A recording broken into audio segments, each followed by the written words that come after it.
Halo, perkenalkan kami dari Hula Digital Creative Hub, sebuah platform aplikasi yang menghubungkan antara kreator dengan UMKM agar bisa memberikan layanan digital kreatif, khususnya di bidang desain.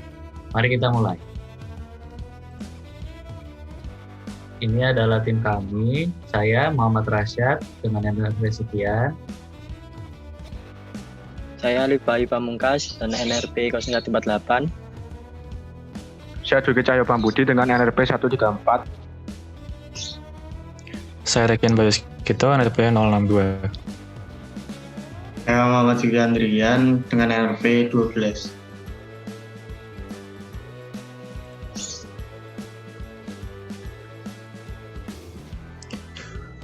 Oke, jadi yang pertama adalah kami akan memperkenalkan proses bisnis dari Hula ini. Jadi yang pertama klien akan memilih paket yang tersedia di Hula.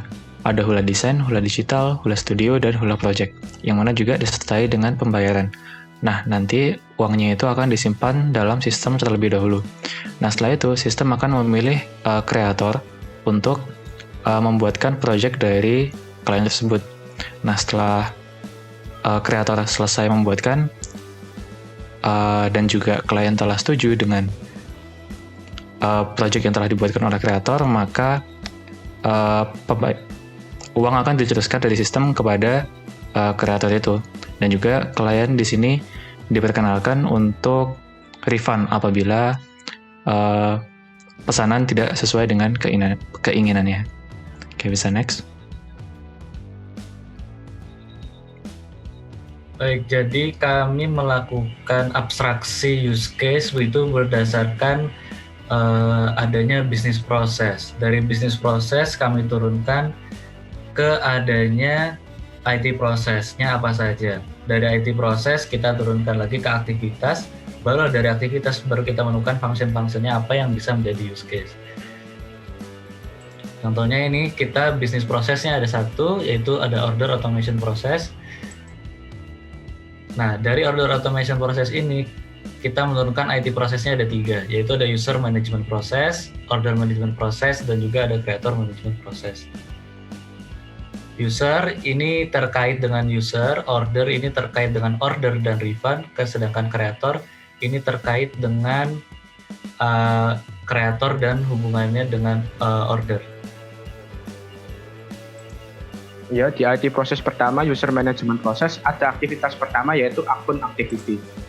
Akun activity merupakan sebuah aktivitas yang di dalamnya memungkinkan user, yang di sini kami definisikan sebagai klien, UMKM, dan kreator, untuk melakukan segala aktivitas yang berhubungan dengan proses pada akun, seperti contohnya create, update, reset password, delete akun, dan upgrade status.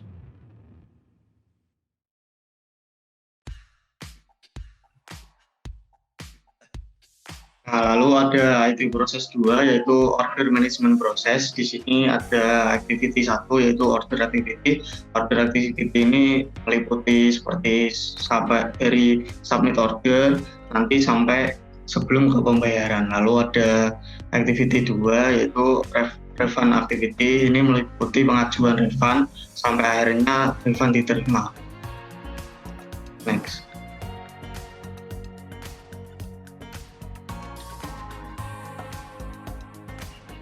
Selanjutnya ada creator management process. Creator management process ini meliputi ada 2. Ada aktivitas payment activity dan juga ada delivery activity.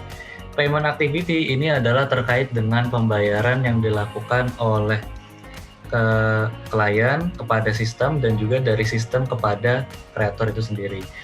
Sedangkan untuk delivery activity ini adalah untuk kreator ketika dia ingin mensubmit dokumen desain yang telah ia buat dari proyek tersebut. Lanjut ke use case-nya, silakan. Aktivitas 1, akun activity. Di sini terdapat function 1 yaitu create akun. Di mana pada function ini klien dan kreator diharuskan untuk membuat akun mereka. Hal ini dilakukan agar nanti kedepannya mereka dimudahkan dalam proses transaksi. Function kedua ada update akun. pada function update akun dimungkinkan untuk melakukan perubahan pada akun mereka, seperti contohnya perubahan pada data diri.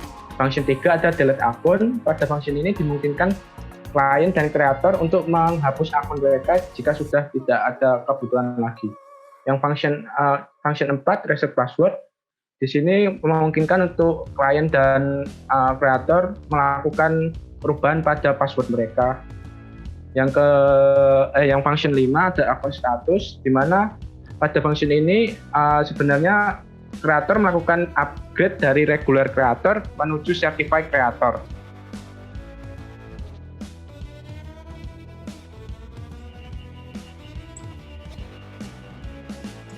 Baik, selanjutnya untuk order activity di sini ada 6 function yang harus kita jalankan. Yang pertama ada submit order. Submit order ini adalah ketika klien ingin melakukan pemesanan terhadap layanan digital. Yang kedua ada view order. View order ini adalah ketika klien ingin melihat riwayat pesanan, baik yang itu aktif maupun yang pesanan yang sudah lama atau history. Itu ada di view order. Dan juga di view order ini klien bisa mengunduh dokumen yang dibutuhkan. Kemudian ada cancel order, ini jika klien ingin membatalkan pemesanan. F4 ada chat, ini dilakukan antara kreator dengan klien ketika mereka saling berhubungan satu sama lain dengan melakukan texting atau kita sebut sebagai chatting. F5 ada create feedback, dilakukan oleh kreator dan juga klien ketika mereka sudah order telah diselesaikan dan mereka saling mengisi rating dan juga review. Kemudian ada revise order. Revise order ini adalah jika klien ingin melakukan permintaan revisi kepada kreator. Ini di-handle oleh function revise order.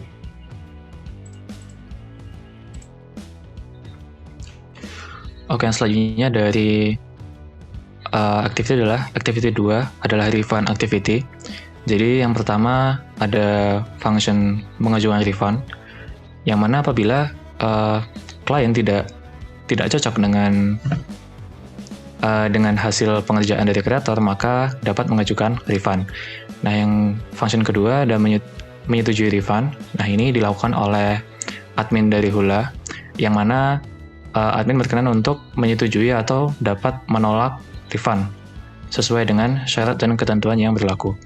Nah, setelah admin menyetujui, maka admin akan mentransfer uang yang masih disimpan kepada yang mengembalikan kepada klien. Bisa next. Lalu ada activity 1, payment activity. Nah, ini ada 3 function. Function pertama itu pre-invoice, ini dilakukan oleh customer setelah customer memilih suatu paket di Hula yang nantinya sistem akan mengirimkan invoice tersebut, lalu customer memilih payment method. Nah, nanti setelah customer tersebut membayar tagihan, nanti akan diteruskan ke admin, yaitu di function nomor 2 yaitu store payment. Admin akan meng-hold uang tersebut dengan store payment sebelum nantinya diteruskan kepada si kreator. Nah, itu. Lalu function 3 ini withdraw money. Setelah kreator mendapatkan uangnya tersebut dapat ditarik dengan cara memasukkan saldo di Hula Cash tersebut. Next. Lalu ada lanjut di delivery activity. Ada 2 bagian di sini, yaitu ada submit dokumen yang dimana si kreator ini sudah menyetujui orderan dari si klien, lalu untuk dikirim ke aktor. Lalu lanjut ke override ini yang dimana kalau ada sesuatu perubahan bisa langsung dirubah. Next.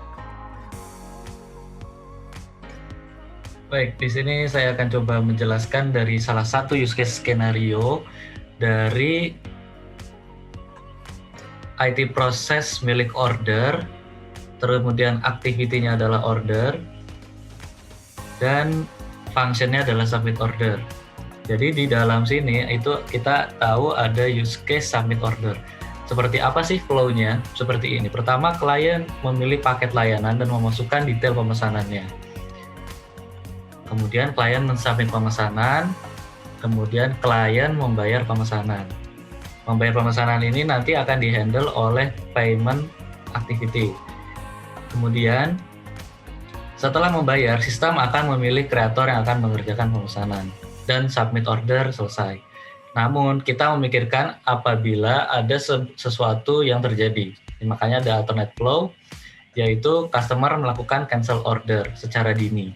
Jadi klien memilih paket layanan dan detail pemesanan, klien mensubmit pemesanan, sebelum dia melakukan pembayaran ternyata dia melakukan cancel pemesanan. Maka sistem akan mengembalikan klien ke halaman awal.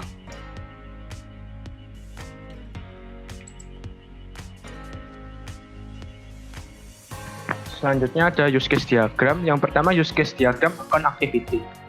Di mana pada use case diagram account activity terdapat 3 aktor, yaitu klien, kreator, dan sistem.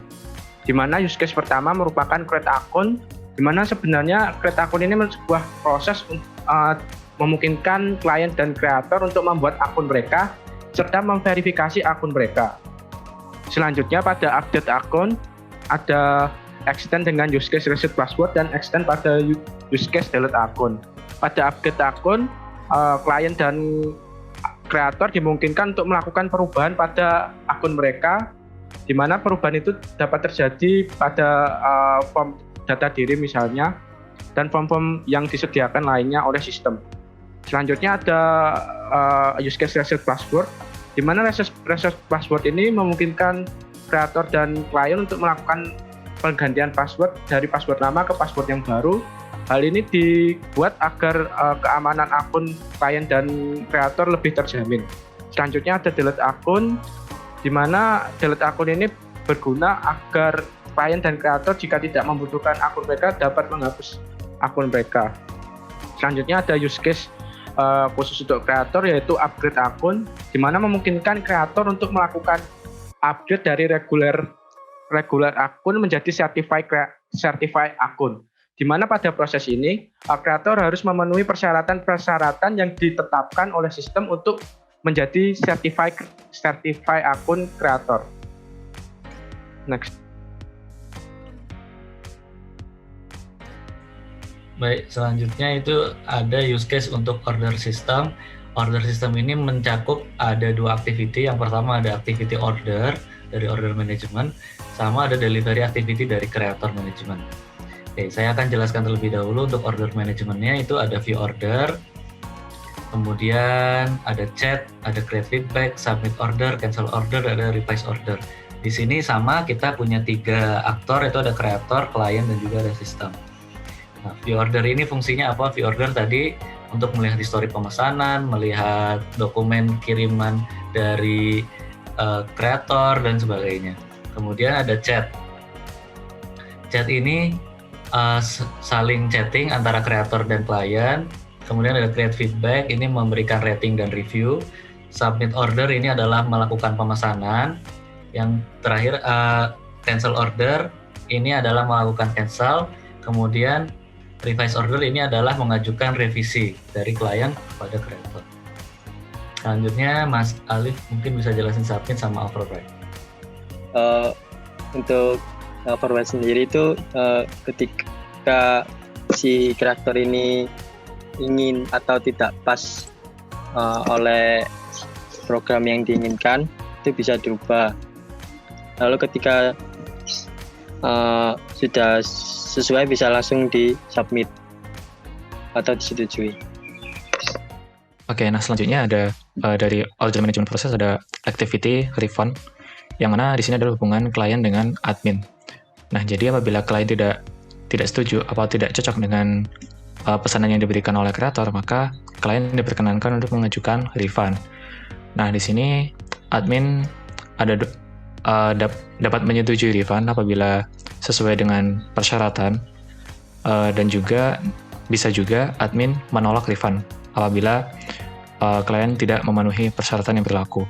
Nah, apabila telah menyetujui refund, admin akan mentransfer uang dari klien yang dibayarkan pada awal pemesanan kepada saldo klien itu sendiri.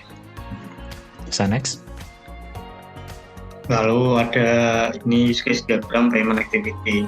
Nah, ini aktornya juga ada 3, klien, kreator, dan juga sistem.